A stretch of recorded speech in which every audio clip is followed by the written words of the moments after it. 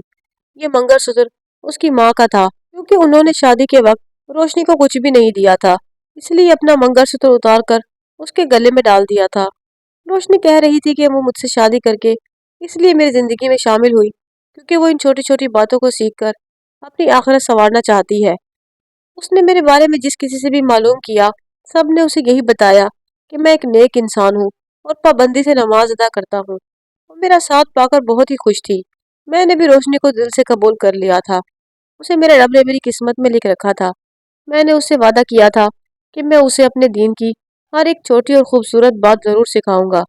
میں نے اس سے کہا کہ ہم پہلے شکرانے کے نفل ادا کریں گے اور اس کے بعد ہی ہم ایک دوسرے سے کوئی بات کریں گے۔ ہم دونوں ہی جان نماز بچھا کر خدا کے حضور پیش ہو گئے اور نوافل کے اختتام پر میں نے اپنے ہاتھ خدا کی بارگاہ میں اٹھائے تو خود بخود میری آنکھوں سے آنسو گرنے لگے۔ نہ جانے میرے رب کو میری کون سی ادا پسند آئی جو اس نے اتنی بڑی خوشی اور سعادت میرے حصے میں لکھی۔ مجھے روشنی کو اسلام سکھانا اور خود بھی روشنی سے بہت کچھ سیکھنا تھا۔ کس طرح اس نے ایک سچے مذہب کے لیے دنیا سے مقابلہ کیا، جبکہ ہم لوگ تو پیدائشی طور پر مسلمان ہیں۔ ہم اپنے دین کو خود سے بھلائے بیٹھے ہیں۔ رب کا شکر ادا کرنے کے ساتھ ہی میں نے روشنی کو سینے سے لگا لیا۔ اب آنے والی ساری زندگی مجھے اس کے ساتھ نیک راستوں پر چلتے گزارنی تھی۔ روشنی نے مجھ سے منہ دکھائی میں خدا کے حج کی زیارت مانگی تھی۔ میں نے اس سے وعدہ کیا کہ میں اپنی زندگی میں ضرور کعبہ شریف لے جاؤں گا۔ میرے نزدیک روشنی ان خوبصورت لڑکیوں سے کہیں زیادہ خوبصورت تھی جو اپنے حسن کو نمایاں کرتی پھرتی ہیں۔ روشنی کے پردے نے اس کے چہرے پر نور کا ہالہ قائم کر دیا تھا اور اس کی آنکھوں کی یہ چمک اس نور کا حصہ تھی۔